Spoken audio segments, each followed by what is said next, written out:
My name is Caitlin Williard. I'm a silviculture forester on the George Washington and Jefferson National Forests. And here we are in one of our crop tree release units. So basically what a crop tree release is, it's an intermediate silvicultural treatment where we are, as a crew, or anyone, a landowner, can pick a crop tree that they want to favor.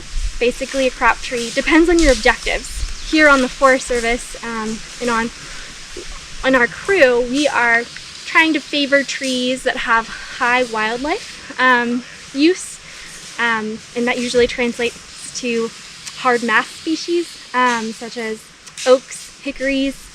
And then the great thing about crop tree release as a treatment in general is there are so many different objectives you can meet at the same time.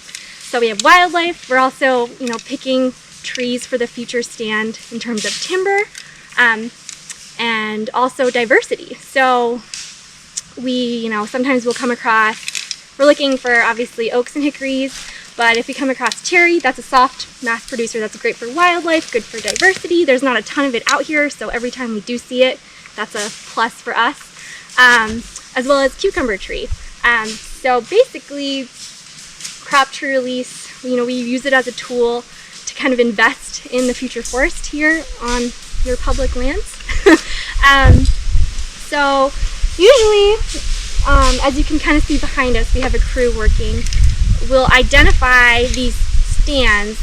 Usually we try to stay under 45 years of age, but crop tree release can be achieved, throughout the rotation of a stand.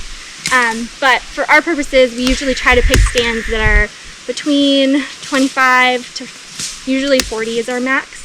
And that's just because the trees are really in competition with each other right now. They're still in a phase where they're still competing for resources. So we call that stem exclusion.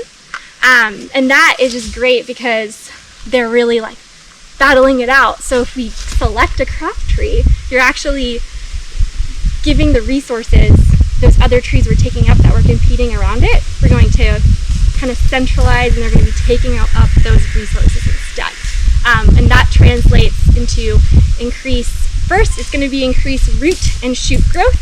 So you'll have a healthier crown, and then eventually, the healthier the crown, the more growth, and then the more diameter growth, which means more volume, which is great.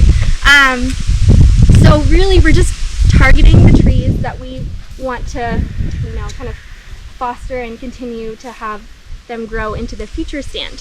So you can think of it as kind of like an investment into the future of what your stand will look like. And again, that could really depend on what you want your stand to be in the future. Some people will choose trees that just look pretty, like aesthetics. So if you're walking around, you're like, oh, I love these maples. Here on the Forest Service, we're not really favoring maples, but you could. So again, we're focused on mainly oak and hickory. Trying to think. But basically, I can kind of walk through our decision tree when we are picking crop trees. So you'll have the first thing again is species. That's our number one priority. So we're going to be choosing again those hard mass producing species like oak and hickory. And then after that, we're looking at where show you this diagram. It is in the crown class. So it doesn't really make sense to pick a tree that's in the understory or it's suppressed, because if it was released, it doesn't really have a chance it's already been growing for so slow for so long. If it's released, it's never really going to catch up, or it's going to be less likely to catch up. So we like to favor codominance, which means that they're getting light from the top and they're getting light from the sides. And you could also, dominants do work as well. Like they are, basically a dominant means that they're already kind of winning in terms of the competition within the crowns. They have sun on all the tops and on all fulls, like around every single side, which is great, but And when we're thinking, like when we're walking through a stand, we're trying to kind of prioritize co-dominance and sometimes strong intermediates, because they need the most help, if that makes sense. They could use the most resources to kind of get that boost to be a really healthy and vigorous and resilient tree in the future.